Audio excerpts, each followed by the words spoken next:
Hello everyone. Today we are going to talk about second part of DMVPN configuration with OSPF as we configured the DMVPN backbone phase 2 in our topology last video. If you missed that video, I would recommend you to watch that video again to get in the same page with us before watching the second part. So on the first video we verified that the DMVPN works and HRP resolution works fine. Before we move on to OSPF configuration for the VMVPN backbone, we would verify it quickly here as well. So I will just jump into hub. I would do show IP interface brief. I have my tunnel 0 up, show DMVPN. I have spoke 1, spoke 2 NBMA addresses and interface tunnels. Both of them are learned dynamically. If I go to spoke 1, this one, if I do show DMVPN, so I have the IP address of a tunnel interface IP address of a spoke of hub, and this is a spoke 2. So if I just ping this IP address, which is the tunnel interface of the DMVPN of a spoke 2, I should be able to ping it. That's correct. So if I just check quickly my routing table, as you can see here, the address of spoke 2 is on tunnel 1,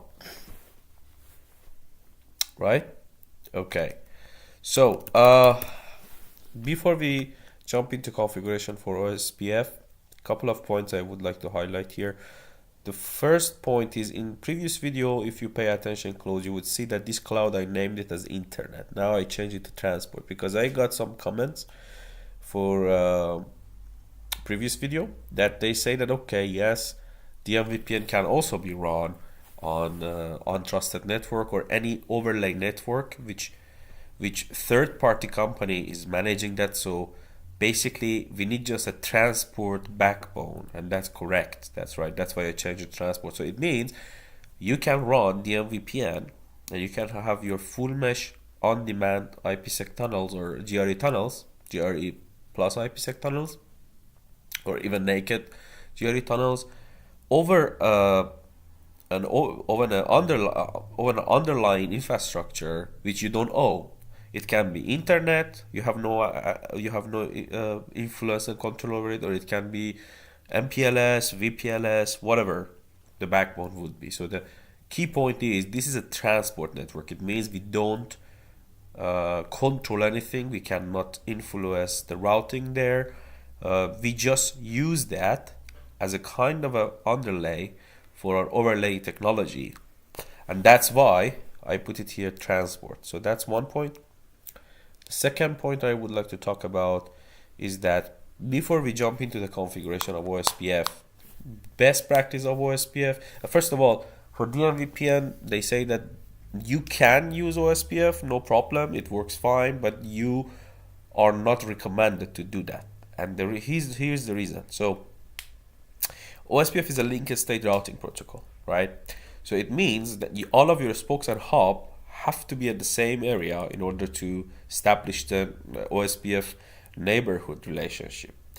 And okay, in this scenario, probably you have 5, 6, 10, 20 spokes, but what if you have 200 spokes? You have a large number of spokes. In that case, if something happens on the routing on your OSPF routing domain, on one of your spokes, then it would trigger SPF calculation, SPF algorithm calculation for the whole area, and that would affect the CPU utilization and CPU and resource utilization for the whole DMVPN backbone. That's why Cisco recommendation is EIGRP, and in next videos we are going to address that as well. But now we will go with the OSPF.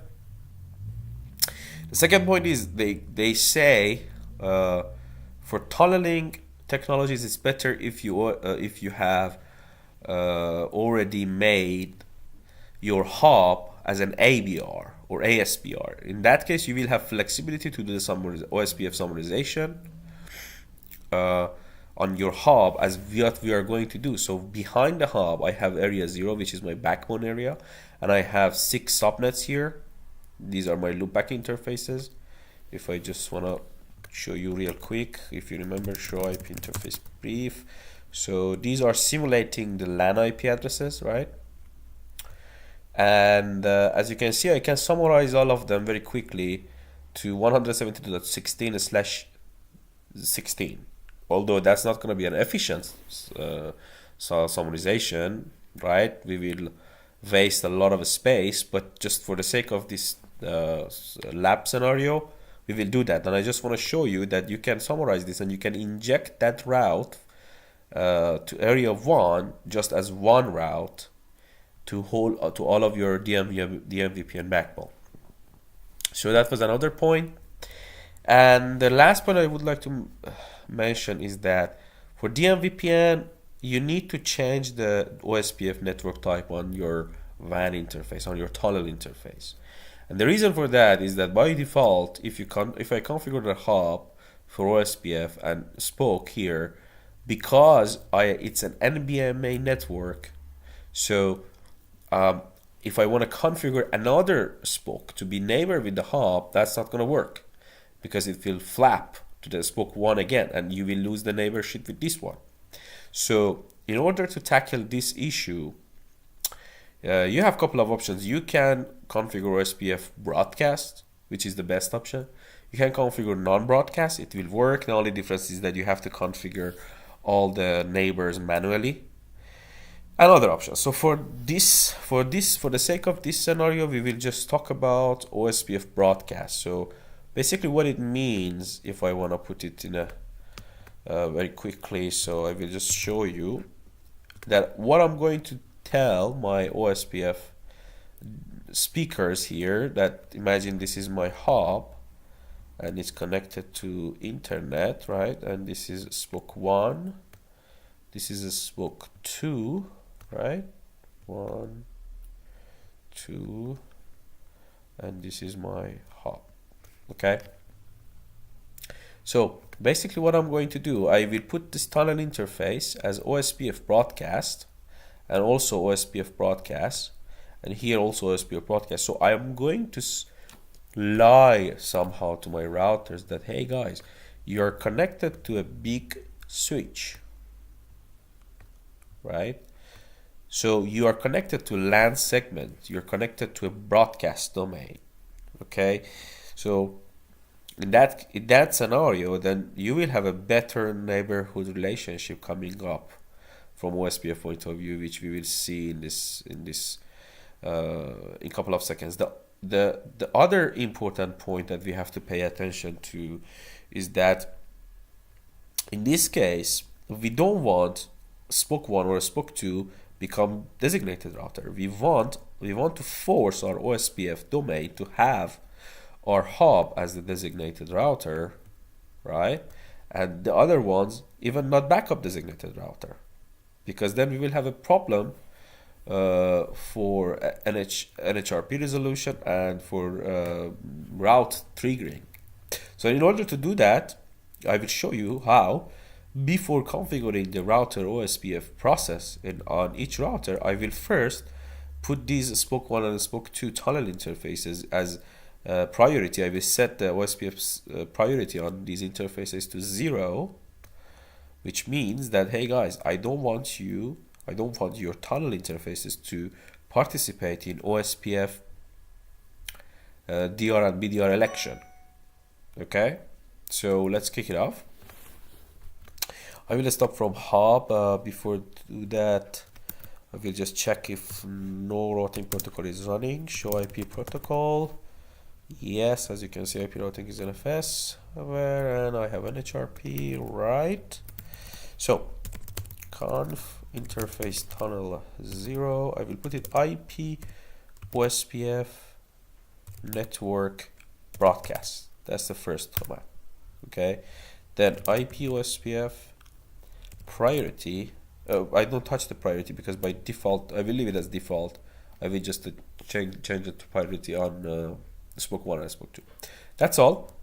Then I will go out and IP, and I will enter the router OSPF process 1 log agency changes.